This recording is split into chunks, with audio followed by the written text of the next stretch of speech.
Hello BookTube, my name is Elizabeth. Welcome or welcome back to my channel, Book as in Books. This video is going to be a discussion video, and it's going to be a rambling discussion video because I haven't written a text. This is not a video essay where every thought is put together and is going somewhere very precise and very concise and things like that. I jotted down some notes, and I'm sorry to say that I have 10 pages of notes. They're not big pages, they're pages like this, but I do have 10 pages of them, and it could get rather long.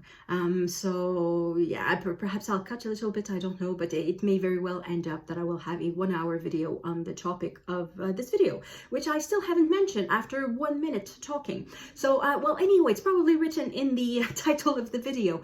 I want to talk about the rewriting of certain works to how can I say that, satisfy modern sensibilities. I'm going to say it this way.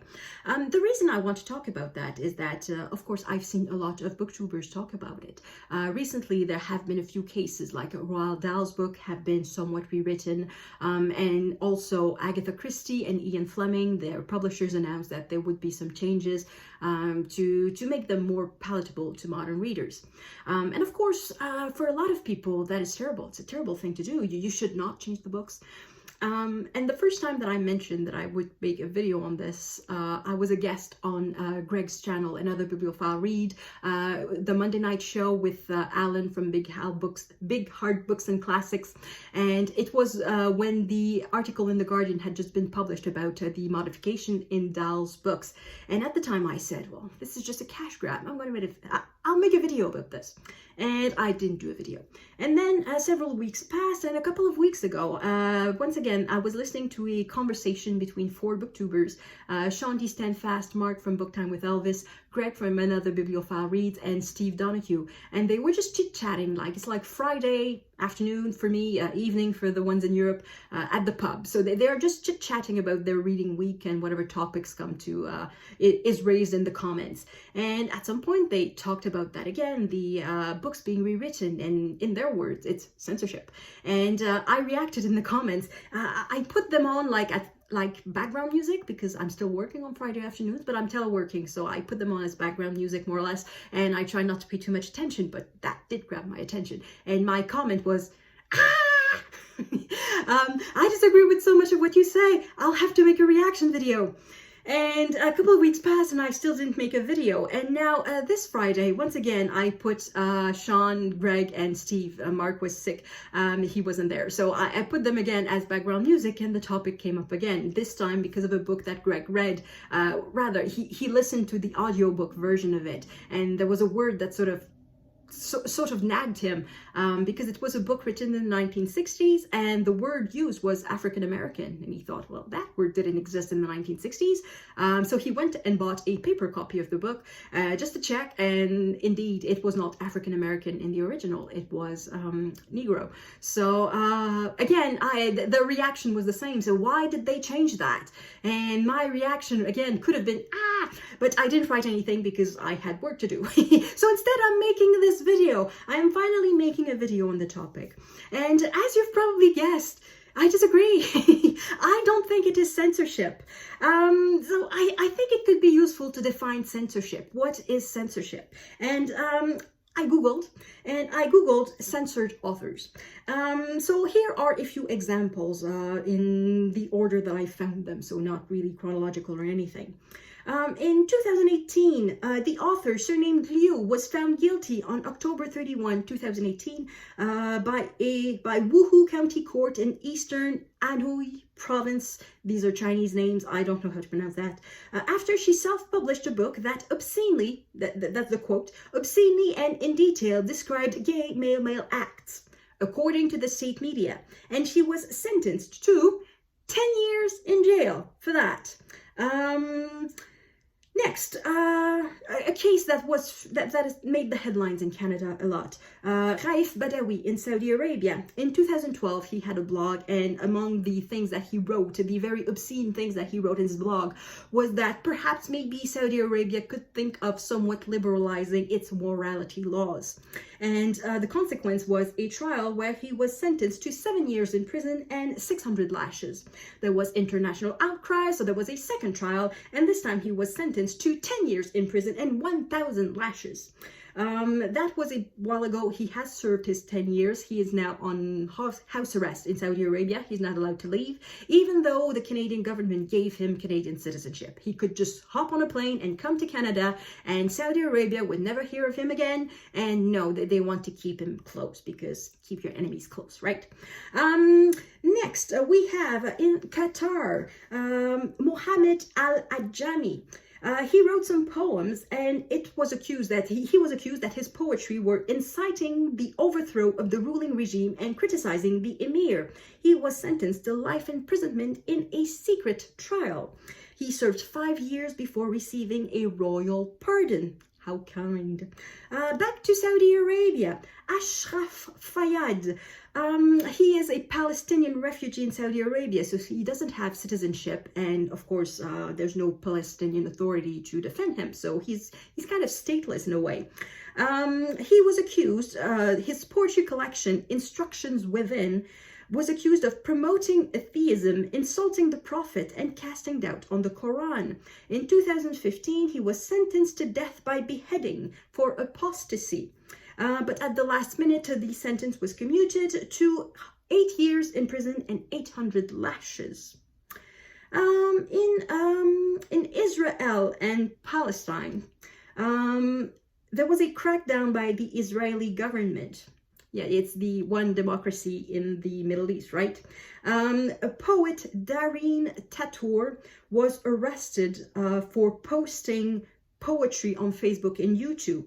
And the poetry was, she was accused of terrorism after posting her poetry on Facebook and YouTube urging resistance. She was sentenced to 5 months in jail, which is absolutely nothing compared to the others. But then again, yeah, it's the only democracy in the Middle East.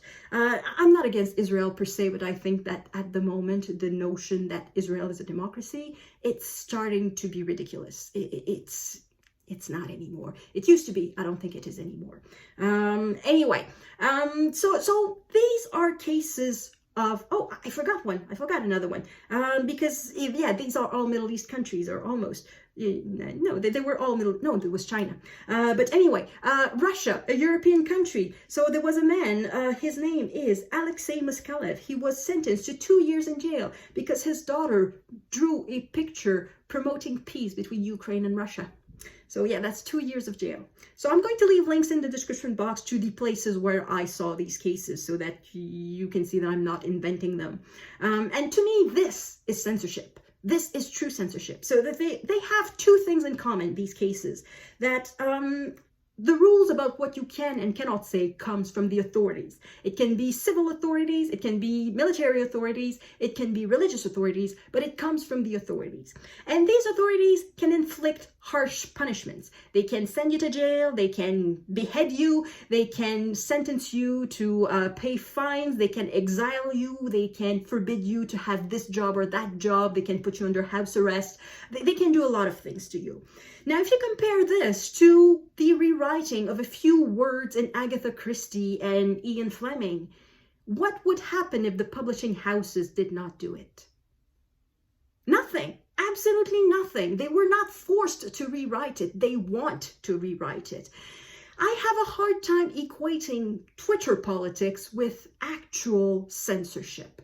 I'm not on Twitter, so I don't really swim in that cesspool because I think it's become a cesspool. But anyway, I'm not really into these things, but I have a hard time equating social media uproar with real life. If you are a publishing house and you decide to change things in the books that you publish, it will not be because of the social media uproar. It will be because you think it's good for your business line. It will be because you think you are pleasing your customers. You may hit the right note, you may hit the wrong note. And that brings us to the second topic in my pell-mell reflections. And that is the content. What can be changed? The thing is, the one thing that I think went really wrong is Roald Dahl's changes. These were so poorly made. And I think that's the crux of the problem. It's not so much that changes were made, it's that they were so badly made that it was worse. The result was worse. They took a work that was for children, that was whimsical, I guess, and that the writing was somewhat poetic. And the thing I think that is worse is the sentence that they added to explain that the witches were bald under their wigs, that there are many reasons to be bald and something like that. It sounded like a legal disclaimer. It was so poorly done that it was jarring. And by the way, I've never read any Roald Dahl's books. I did not grow up on them. I have no affection, no personal link to these books. I don't care. They could cease to be in print. I wouldn't care. So I don't have any personal connection with these books. But nevertheless, I could see that the changes that were made were so clumsy and poorly made. That was the main problem. If you're going to make changes like these, just don't make them. Just leave the original. The original was better. But other changes are okay, are not only okay, I think they are welcome. Agatha Christie, there's a book, And Then There Were None.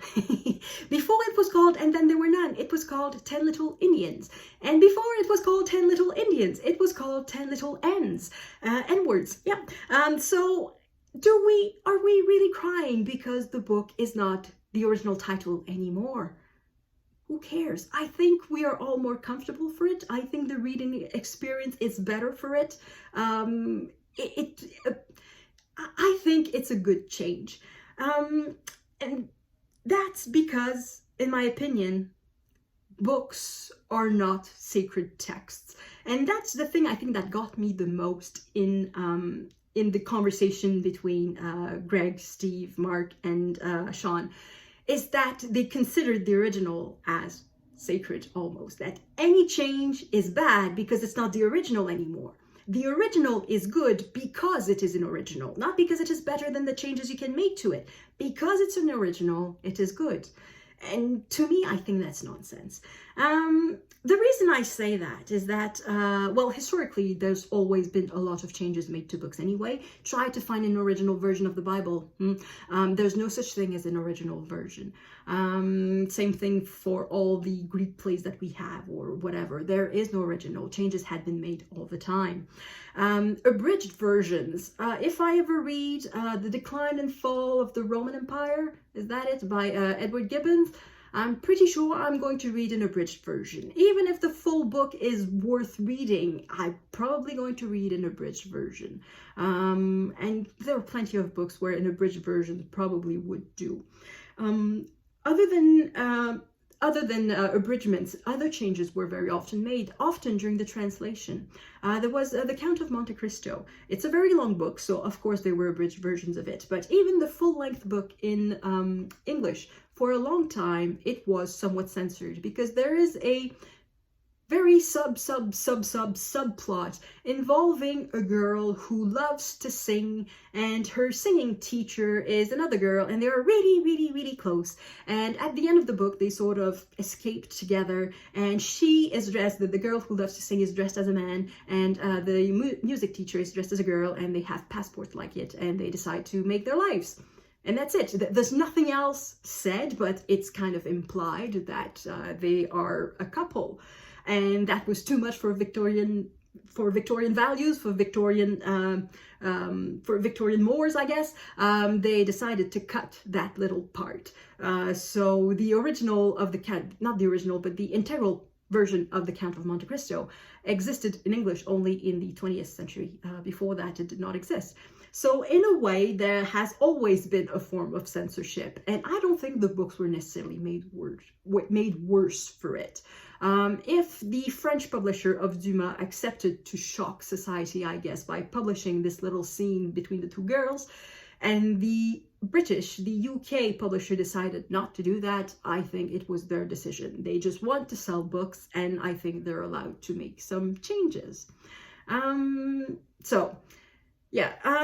Okay, so as I said, it would be a bit pell-mell. I'm going to go to my notes. I haven't referred to my notes yet. Yeah, so 2 conditions for censorship. It has to be imposed by the authority, and the authority has to be able to punish. And if it's not the case, then it's sort of self-censorship, I guess.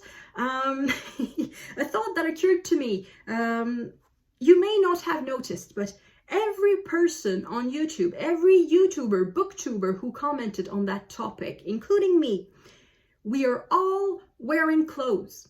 You probably did not notice, but had we not been wearing clothes, you would have noticed. And is this censorship? Up to a point, I guess, because I'm pretty sure that YouTube has a rule about clothing. I'm pretty sure we have to be clothed. Where does nakedness begin according to YouTube? I'm not quite sure. It could probably be at the nipple. I'm pretty sure that no nipples are allowed on YouTube. If the rules were made by Saudi Arabia, my favorite defender of free speech, I suppose that nakedness would start not at the nipple, but it would start probably at the shoulders, the elbows, perhaps the hair, who knows. It would start somewhere else. So at some point, I suppose there's a form of censorship because YouTube can expel us if they want. But are we really against that? Am I wearing clothes now just because I don't want to be expelled from YouTube?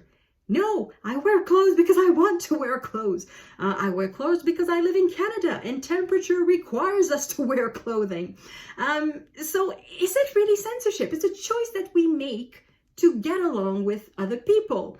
And I think the changes in the text are also changes that are made to get along with other people. Then again, there's change and change. So that's the place in my discussion, I guess, that is a bit pell-mell, as I said, where I sort of nuance it. It's not any change, in my opinion, that is acceptable. I don't think that you can rewrite Mein Kampf, for example, to take a very obvious example, to make it less racist, less anti-Semitic. You cannot do that. It's the essence of the book. It is to be anti-Semitic. There's no way to save that book, if I can say that. A book that is not meant to be racist. Let's take, for example, Huckleberry Finn. That I know it was, Steve mentioned it, and I remembered seeing it in the news, that there was an attempt, I don't know how successful it was, to rewrite it and removing the discriminatory language, so basically all the N words that were there and probably some other words, so that it would be more acceptable to the parents of teenagers who would have to read the book in school. Can you really rewrite Huckleberry Finn and remove all the racism? I don't think it's possible. In that case, it's such a big part of the book. It's not something that's just accessory to it. And also the book Huckleberry Finn, I think in a way is meant to depict the society of 19th century US in the South. So if you remove that, then you lose the essence of the book. So in that case, I don't think that the changes can be made. I don't think there's a way to make the changes that is respectful and not just respectful, but that doesn't take the readers for idiots. That's the thing. I think it always depends on the readers, on the people who receive the book. Because if you make all these changes to Huckleberry Finn to remove any trace of racism, then it becomes a very stupid book. And that means that you think that your reader is very stupid too. However, if you just change a bit of James Bond to remove though I don't know how they can remove the sexism in James Bond. I haven't read the books though, but in the movies, if you remove the hot girl, I guess you remove half the interest in the movie because they're boring. I don't like James Bond. Have I ever watched a full James Bond? I don't think I have ever watched a full James Bond movie. They're not interesting. But let's say Agatha Christie. I know a bit more Agatha Christie. So let's say that they decide to remove that. They find that in reading it, there are words in there that could be poorly interpreted today, that they could be considered offensive today. At the time, it was not. At the time, it was a simple depiction of society. And now, 50, 80 years later, it is considered potentially offensive, and they decide just to change a word or remove a word or tweak a few things here and there. A character who was black, they decide to make the character white because it's going to be less racist. Perhaps the opposite, perhaps take white characters and make them black to include a bit of diversity. And I don't know the exact changes that were made, so I'm speaking a bit without having any information. But I don't think that the point of an Agatha Christie book is to depict society in England in the 1920s or 1930s. I don't think that's the point of the book. So I think the point of the book is to tell the reader a good story of a murder that's being committed and is being resolved. I think that's the point of the book. So if there's anything else in the book that is hindering this purpose of just entertaining the reader, then I say change it. who cares? The change is not necessarily bad. Because as I said, I don't think that an original is good just because it's an original. And that leads to another interesting question. Should an original writing, die at the same time as its author?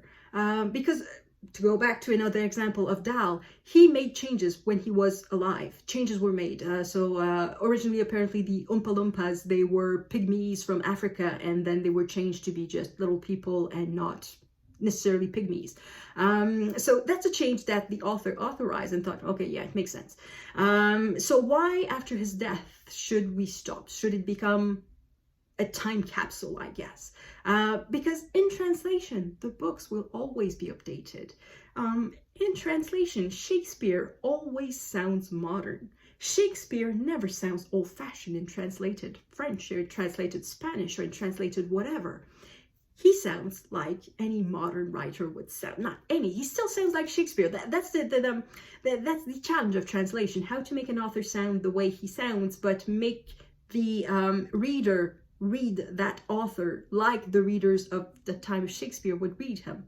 So that's the challenge.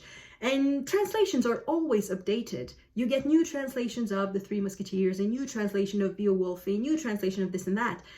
And the text remains alive in translation. So why should an original in the original language die? Why does it have to become a fossil the day the author dies? And again, I am for living text. I don't like fossils. Well, I have nothing against fossils. I love history. That's fun. I love time capsules. That's fun. But I think if we consider literature a work of art, I think it should continue to live. And making some changes to make it more palatable to modern readers, I think, is acceptable. And then again, we need judgment. We cannot say that all changes are bad, and we cannot say that all changes are good. We have to trust the people who are going to do that. How much can you trust sensitivity readers? In the case of whoever did the changes for Roald Dahl's, I think they did a crappy job. It wasn't well done. That being said, sensitivity readers, they are paid to be sensitive. I think it's normal that they jump at stuff that most of us will not jump at, that most of us will it just goes right above our heads. And for sensitivity readers, they will say, no, that may cause a problem, because that's their job, to be ultra sensitive. Think about it. Who gets to say ouch? You go visit the doctor, and gentlemen, think of your prostate exam, and ladies, think of your pap test. Who gets to say ouch? If you say ouch as the patient and the doctor says, no, ouch starts at the broken leg, it could hurt. That exam could hurt, because there's no way you can break a bone with that exam. So I'm saying it's not necessarily for the average person to say ouch. It's for the person who is concerned that is allowed to say ouch. That's the way I see the changes. And I'm going to give an example of a place where I'm allowed to say ouch, and you are not allowed to criticize me. that sucks, right? But I'm going to give you an example. This is Anne of Green Gables. What's wrong with Anne of Green Gables? What can she possibly have said? What Lucy Maud Montgomery possibly have said? So we are in chapter 1, and that is when Marilla is explaining to the neighbor Rachel Lynde why they are adopting a little boy. And you know how desperate hard it's got to be to get hired help. There's never anybody to be had but those stupid, half-grown little French boys. Yep, that's French Canadians. So perhaps to you, depending on where you live, it doesn't mean much. So what's a French boy? But the thing is, stupid, half-grown little French boys. French Canadians in Eastern Canada, so we are on Prince Edward Island, so in the Atlantic provinces, they generally were poor. Extremely poor. And in the next passage there's also another reference to a stupid French Canadian. This time it's a girl. Young Mary Jo, a buxom, broad-faced French girl from the Creek, who Mrs. Barry had engaged to stay with the children during her absence, was helpless and bewildered, quite incapable of thinking what to do or doing it if she thought of it. So French equals stupid, and the reason that happens is that English-speaking people in these regions do not speak French. So they don't understand what the French people are saying, so that means they are saying stupid things. I had a similar experience when I was traveling several years ago when Russia was not such a when Russia was still a palatable country, that we could still kid ourselves a little bit that it was somewhat of a democracy. I went to Russia and I was lodging in a place with other students from a language school because I was trying to learn Russian. And the person with whom I was lodged was an 18-year-old teenager from Switzerland. And that boy had a lot of difficulty converting Swiss francs into Russian rubles. He could not make the calculation. And he was so convinced that the problem was Russia that he thought, why don't they use Swiss francs? It would be so much easier for everyone. And he was convinced that the problem was the Russian ruble. Not that he could not count, that the problem was the Russian rubles, and it would be so much clearer for every Russian person if they only could count prices in Swiss francs. So there's a bit of that going on there. The English Canadians do not understand the French, so it means the French are stupid. And I said to that boy, I'm sorry, it's not the monetary system of Russia that is stupid. It's you. I said it like this, but it wasn't the first time he was complaining. He complained the entire time. It was very disagreeable to be with that person. So at some point I just decided that he deserved to be told that his attitude was not the correct one. So that's what I said. It's not the monetary system that is stupid. It is you. So in this case, we have sort of, it's not slurs. It says French, so it doesn't say frog or something else. But it's definitely discriminatory language towards French Canadian. And as I said, I'm allowed to be offended, and you're not allowed to say that, no, it's not that bad. Why? What's the problem? There's no problem there. You're not allowed. Because if I'm insulted, and that's that. I say ouch, and you're not allowed to say no, it doesn't count. I have also the French translation, and in the French translation, the word French becomes Acadien, so Acadian, and basically the insult remains. It hasn't been removed. And as far as I know, this is the only French translation that exists of Anne of Green Gables, so there's no other translation. That being said, because this is in the public domain, we could easily make another translation where we would simply remove the word French, and you simply say that, what's the sentence again? That we can own there's nobody to be had but those stupid half-grown little boys from the creek. You could say that, and perhaps to someone who is versed in local history and Canadian history would understand that people from the creek are French Canadians, but it would not be spelled out. And I read this, well, not the English version, I read the French version when I was 10 years old. And even at 10 years old, I remember reading that and thinking, it's odd. And I couldn't really say why. And maybe it was not on the first reading because it's a book that I read and reread. So perhaps it was not when I was 10 years old. Perhaps it was later when I was 15 or 16 or something like that. At some point, I really thought, that's not nice. And it really did. It did diminish my enjoyment of the book. I would enjoy the book so much more if that little slur wasn't there. I'm going to call it a slur even though it's not a bad word in and of itself. It's just like a side swipe at French Canadians.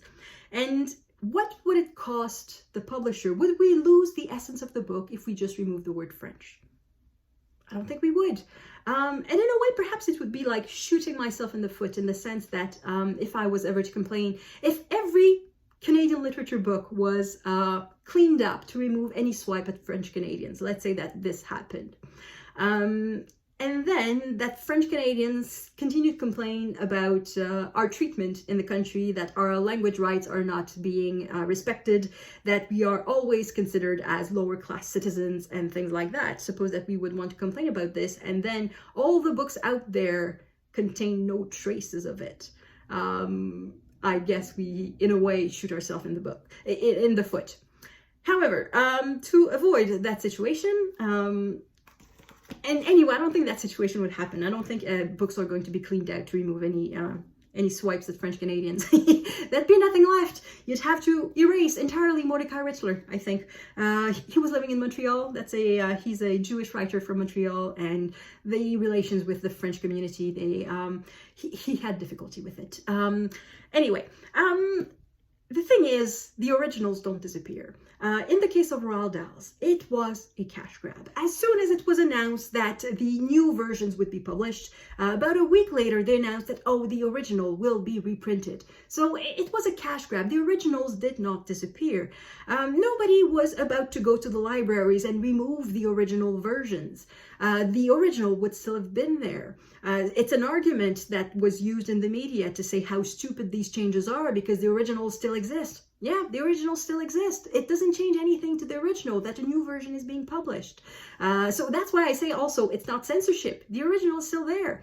In the case of Anne of Green Gables, there are thousands, if not millions, of copies going around in the world that contain this discrimination towards French Canadian. And there is a version on Project Gutenberg because it's in the public domain. So the originals do not disappear. And a thing that could easily be done, is simply to put a little sentence, a little word at the beginning of the book. Like when a version is abridged, it generally is mentioned.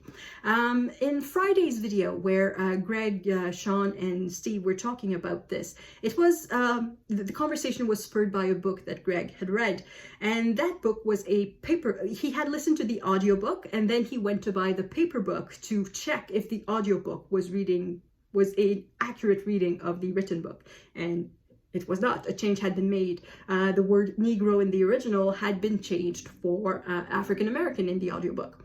However, there was a mention at the front of the book saying that it was a paperback version and that it was a reprint of the hardcover copy. Not a single word has been omitted. So there was some sort of mention to say this is not an abridged version. This is the integral version of the book that was published. And the publishers of cleaned up, I guess, of rewritten books could easily say, this book has been rewritten to enhance the enjoyment of modern readers. Or some changes have been made to accommodate modern sensibilities. They could easily make a little word like this, and you would know when buying a copy, oh, this book has been changed.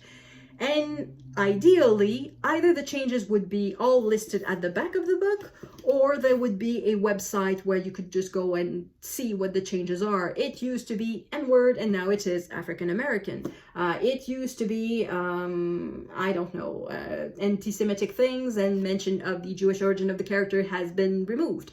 It could be something like that. It can easily be changed, and in the cases where the negative things, the things that we want to change are completely accessory to the book, it doesn't cost anything, and it's a way to make the book enjoyed by more people. And I think that's the point of literature. That's the point of books, is to bring enjoyment to the readers.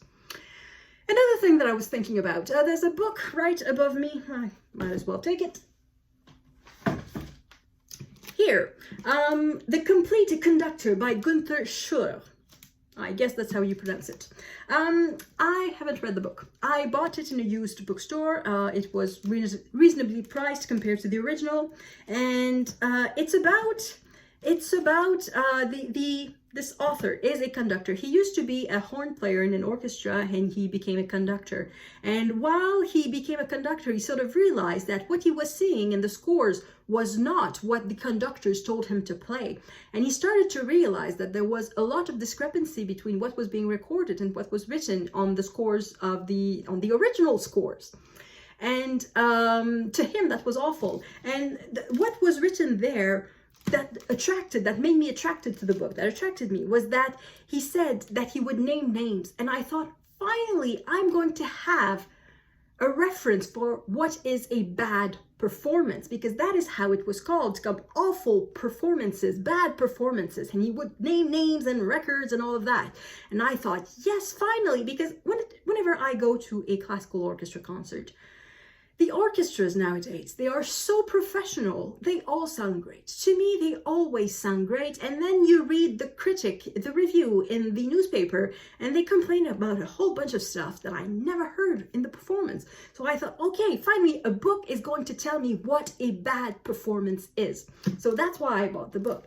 And then I read the introduction. And as I said, that's where I learned that the author was not really concerned with bad performance, or rather, that his one and only definition of bad performance was in reference to the score, to the original.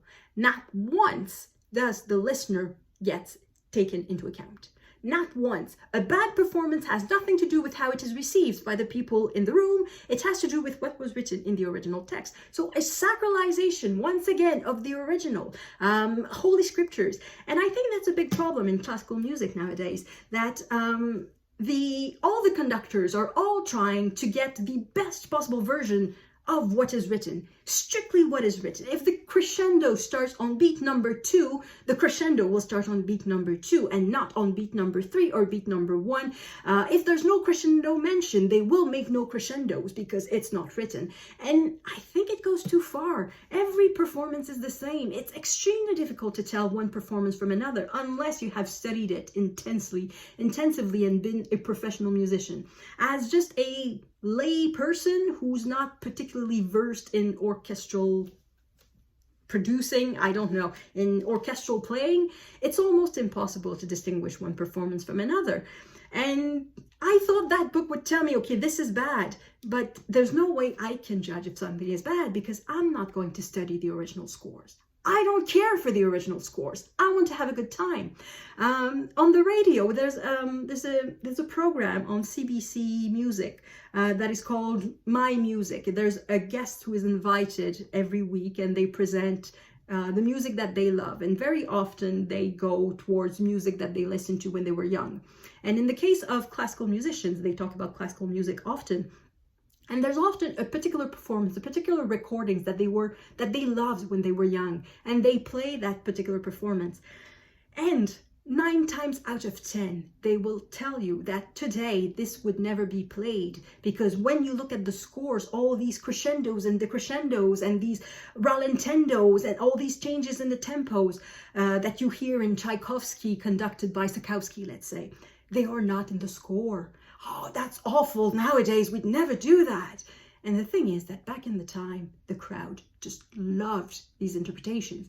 And chances are, if you did them again, we would still love them because we don't care about what was written. Yeah, I'm off subject now a little bit. Well, not that much. I went to classical music to say that I don't want what is happening to classical music where the listener has no role to play. I don't want this to happen in literature. I want readers to be at the heart of what is being published. I want publishing house to publish something that readers will want to read. And I think the rewriting, not the complete rewriting, as I said, I don't think there's a point in trying to rewrite Huckleberry Finn to make it not racist. There was racism at the time. There's no way to get out of it. And if the people you want to make, the people to whom you want to give the book, so basically if you want students to read that book, make sure they are old enough to understand the context. Don't give it to a 10-year-old. I don't think that's going to work.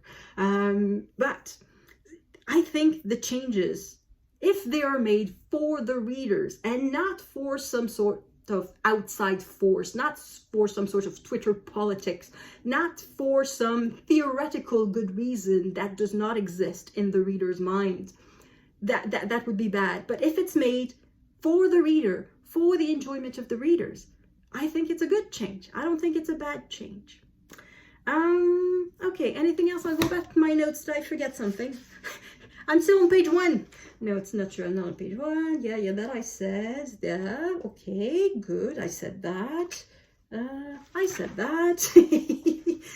well, I remembered my arguments quite well.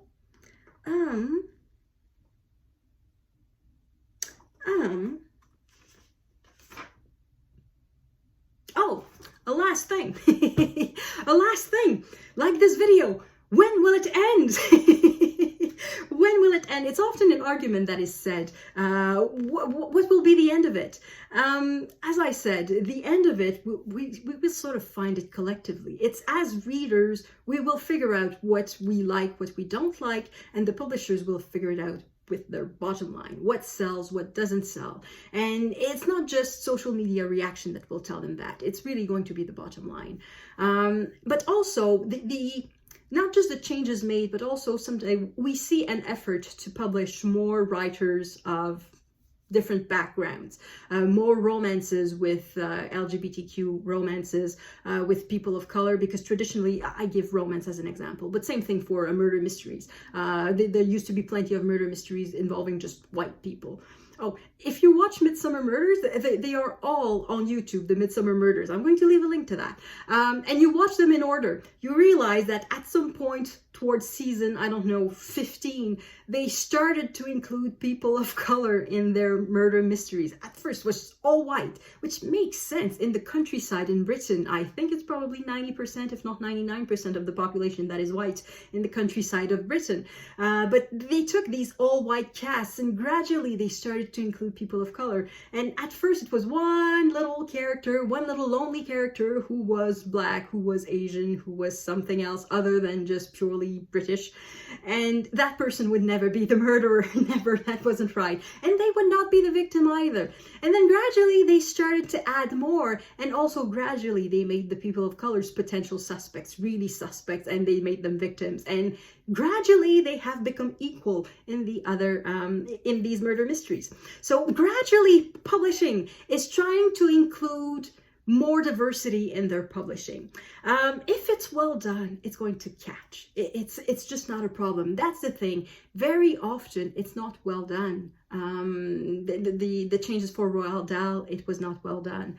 That's often the problem when it feels forced. It has to come naturally in a way. But yeah, so when will it end? It's going to end well after we die.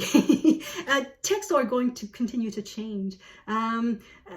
When I wake up in the morning, I'm not crying that I'm speaking a bastardized version of Latin. I'm speaking French, and that's it. It's a different language. And perhaps if the books keep being changed a little and a little and a little and a little, at some point in 300 years from now, and Agatha Christie will be something completely different from what it was when it was published in 1920. Perhaps nobody will die in an Agatha Christie. Who knows? I don't think it's our problem. People from the future can decide what will happen, and when will it end? It will not. And I think it's a good thing that it will never end, that the conversations will keep going, and that readers will keep wanting new stuff, and that readers will still want old stuff, but perhaps on their terms, not on any terms. Yeah, I think it's a good thing.